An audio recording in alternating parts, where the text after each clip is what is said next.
మాధవరం అనే ఊరిలో ప్రతి సంవత్సరం 10 మంది పైనే ఆర్మీ సోల్జర్స్ తయారవుతున్నారు. ఈ మూవీ మిలిటరీ మాధవరం బేస్ చేసుకుని చేశారు. ఈ మూవీ డైరెక్టర్ వచ్చేసి బాలాజీ ముత్యాల గారు, అలాగే ప్రొడ్యూసర్స్ వచ్చి పట్నాయక్ సార్స్. అలాగే నాకు ఈ మూవీలో ఛాన్స్ ఇచ్చినందుకు శ్రీనన్య సారు, డైరెక్టర్ సార్కి, అలాగే ఆగస్టు 20వ తారీఖు మూవీ రిలీజ్ కాబోతుంది.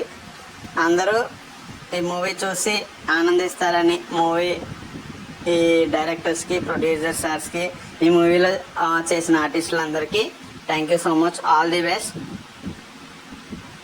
ఈ మూవీ టికెట్ వచ్చేసి స్టూడెంట్స్ అందరికీ 50 రూపీస్ మాత్రమే. అందరూ వచ్చి